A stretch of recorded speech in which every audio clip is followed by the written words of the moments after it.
you can just check out the live stream. And I believe I sent out a link to everyone, but if you need that link so you can find the videos, just let me know. But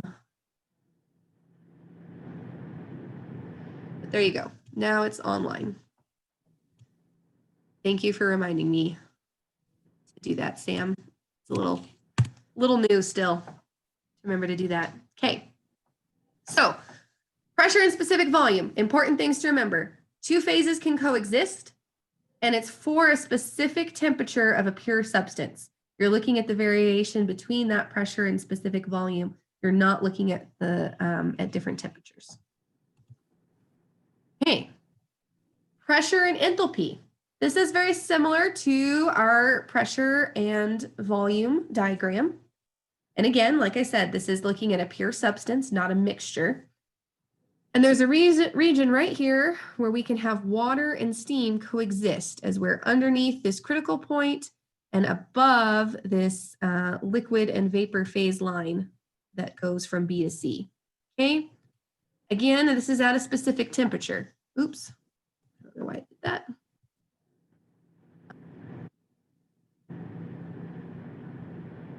So there's a line here that shows the specific temperature. And at that temperature, which doesn't change, as you change pressure and enthalpy, you will be able to change the vapor or liquid phase that you are in. The reason it's important to be able to look at where you have two-phase regions or different phases for different parameters that are controlled is that you need to know what phase is happening inside your system. And we can't measure phase, right? I can't put a liquid, solid, vapor measurement device into a pipe and it'll tell me how much is liquid, how much is solid, right? We have to use other indicators like our pressure, like our temperature, like our volume, our flow rate, to give us information that allows us to put together one of these diagrams. And then we know the information about what's actually happening inside our system, whether that's pipe, whether that's a pressure vessel, whether that's a boiler, whether that's an engine.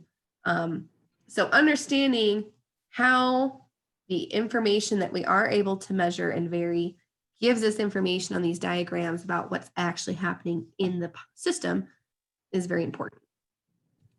Okay, let's go to the next one. This is enthalpy and temperature. Okay, so here we're at, right? So we've got our critical point, our saturated liquid and saturated vapor line. Above and below this, we have our subcooled liquid and our superheated steam. From our previous lecture, who remembers the definition of superheated steam?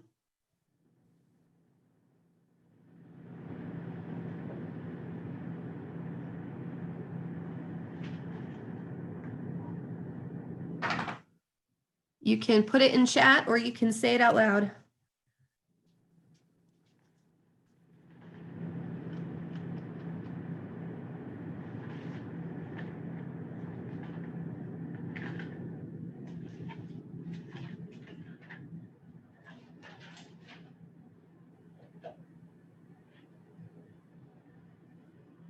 Anybody? Hayden answered. Sorry, I could not hear. Or was Hayden. it steam without moisture? Okay. I don't know why it won't show me the chat while I'm showing the presentation. Okay. So that's our nice dry steam, but it's also vapor that's at a higher temperature than that saturation temperature. Okay. Have this region here that shows where two phases exist together. And this latent heat of vaporization, what's really nice about this diagram is it shows us exactly how much enthalpy, which is this axis over here, we have to put in to go from a saturated liquid or a subcooled liquid up to a saturated vapor or superheated steam. And so we can see exactly how much energy, essentially, we have to put into this fluid in order to get it to change between a liquid and a vapor at a specific temperature, right? Our latent heat of vaporization is going to be a specific temperature. And then we can look based on this shape at how difficult it is to make it do that phase change. Yeah, Haley. If it's superheated temperature, wouldn't it be absolute?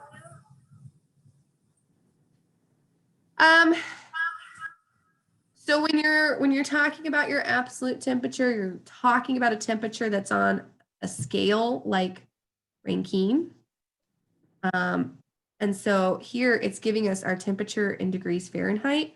So we could have a superheated steam at a negative temperature, right? If we had an immense amount of pressure, right? Because negative temperatures are cold. The only reason we switch to absolute scales is when we don't want to have to deal with discussing things in terms of a negative temperature. And so we just put 0 as all of our molecules are not moving. There's no thermal energy in them. They're absolutely still. They're at 0. And then we go up from there. So it doesn't have to be given on an absolute temperature scale. Sometimes it is more convenient too, because we don't want to deal mathematically with keeping track of negative numbers. Does that answer your question? Yes, thank you. No problem. Okay. Temperature and entropy. Okay. This is the most frequently used, a TS diagram, when we're talking about analyzing energy transfer in system cycles. And so we want to know what's happening as our heat exchanger takes that steam and transfers it into another liquid and forms that liquid into a vapor and condenses our heated steam back into a liquid to go back through the primary cooling cycle. That whole process is something that we use a TS diagram to analyze. Again, it's going to be a pure substance, not a mixture. This has a lot of the same features as a pressure volume diagram.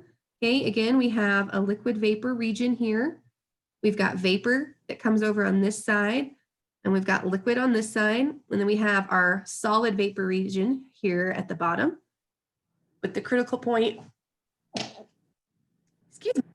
shown here at the top of our curve. And this is going to be for a substance held at a specific pressure, right? Pressure 1, pressure 2, pressure 3, pressure 4. How it behaves at a specific pressure is going to show us the enthalpy and temperature, or at a specific pressure, we'll get the temperature and entropy change that takes us between these different phases. And so you can kind of see here that for certain pressures, you have the inability at whatever temperature you're raising to kind of overcome and move into certain phases, right? It's going to be a lot more of this ice steam at pressure 1 until you move up to pressure 2. Does that kind of make sense? Relating temperature, pressure, and entropy there, that you're going to have to put in a tremendous amount of pressure to overcome low temperature and low entropy. Should be a little bit intuitive from our discussions. Anyone really stuck on that and not getting it? Okay. I'll take that silence to mean you guys got this. Enthalpy and entropy diagrams are totally different. This is called a Mollier diagram. It has totally different shape, and it's only applicable when the quality is greater than 50% and we're dealing with superheated steam. So it doesn't matter if it's a pure substance, it doesn't matter what we were kind of talking about with the others, it has to be superheated steam at greater than 50% quality. And so what this is saying is that we can look at how enthalpy and entropy are related at specific system design parameters, right? So it's kind of hard to read this, excuse me, but these are for specifically superheated steam. And essentially, Mollier diagrams are so difficult to read that a lot of this information is put into a table form. And we'll be looking at steam tables next time. So know that I don't expect you to actually read a Mollier diagram and analyze what's on here. The picture from the DOE handbook here is really hard to look at, but I just wanted you to understand that when we start comparing enthalpy and entropy and how those two properties of state interact for a specific superheated steam, it gets a little bit away from the more common diagram that we've been looking at, which is why we put this information in table form so we can look this up without learning how to follow all these curves that interact and move between each other. Does that make sense?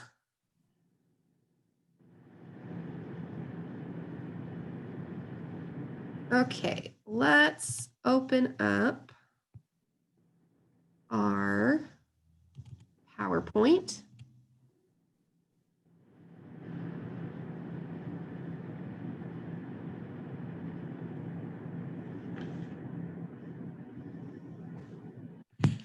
And we'll start talking a little bit more about property diagrams. I need to plug in my laptop real quick.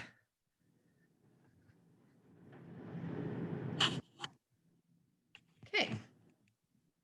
So on the types of property diagrams that we just showed.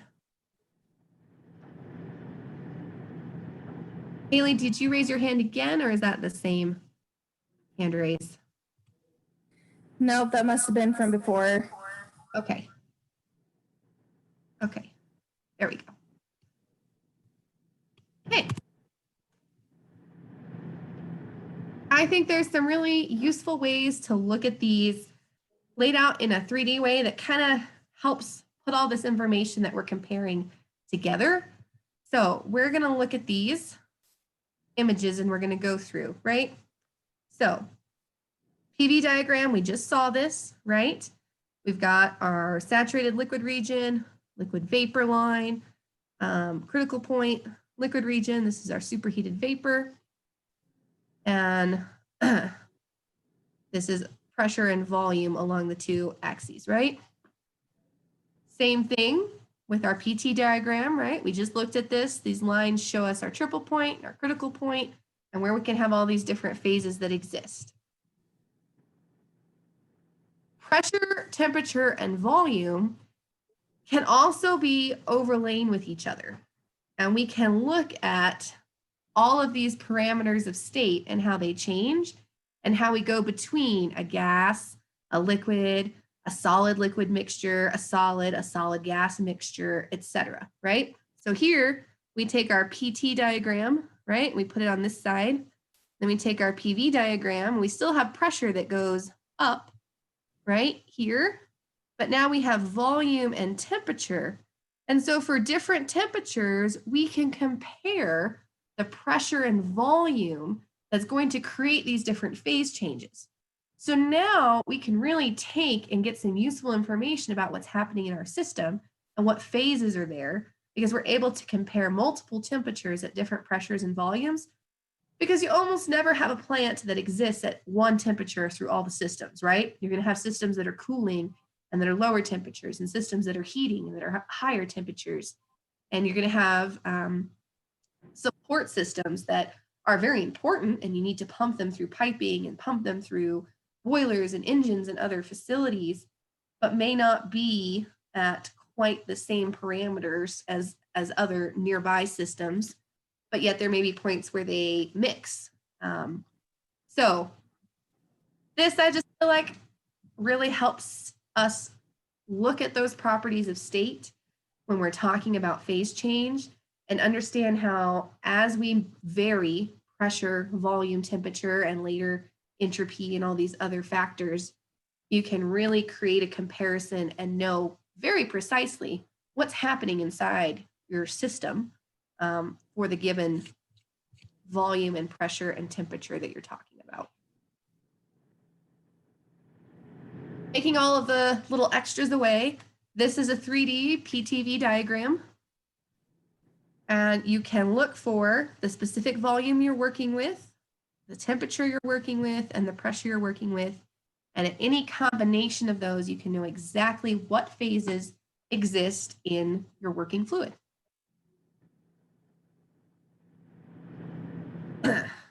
There's a couple of different things that occur based on how these fluids respond. So this is comparing the surface of a substance that contracts on freezing versus one that expands on freezing.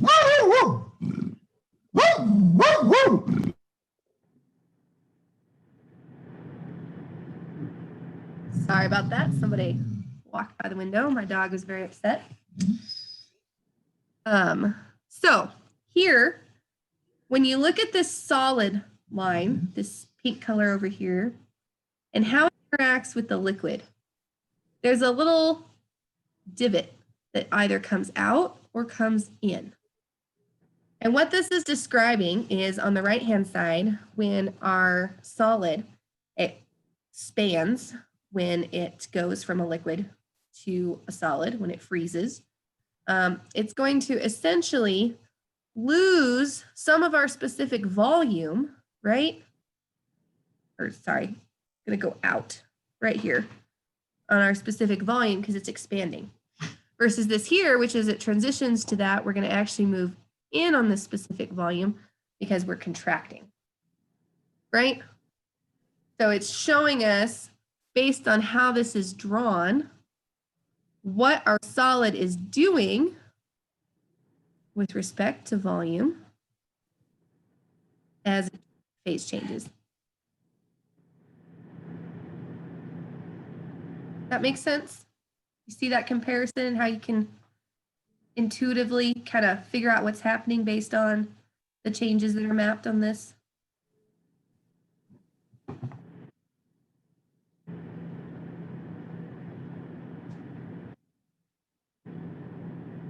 Okay. Any questions on what we just covered?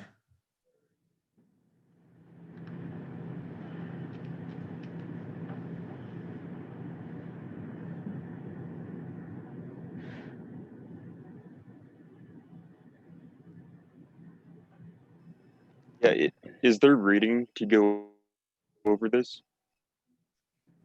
Yes, there is reading in the DOE handbook and also in the textbook. So let's see if I pull up Moodle for this week. Diagrams are discussed in volume 1, pages 41 through 47 of the DOE handbook. That's in Moodle, and in sections 713 through to 718 of the textbook. And there is a reading quiz for that section. And then steam tables are covered in pages 47 through 52 of the DOE handbook, and sections 7.26 to 7.34 of the textbook.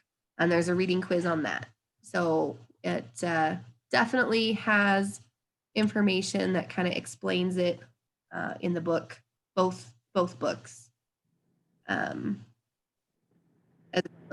covered today in the lecture. All right, thank you. Yep.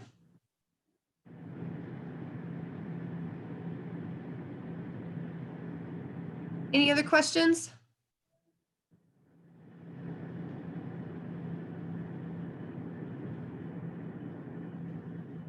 Okay. All right, well, it looks like without interacting in person, we got through this material a little bit quickly, which is fine. This video will be on YouTube if you want to look at it again. And then, of course, there's the reading, which will reinforce the information we just covered.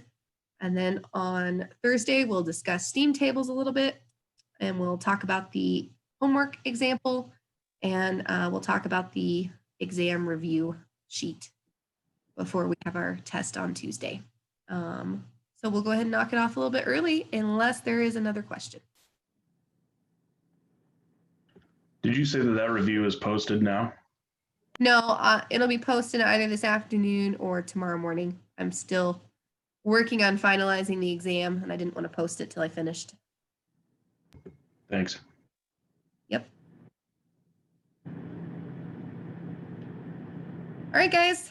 Thank you for attending online, and I will see you all on Thursday.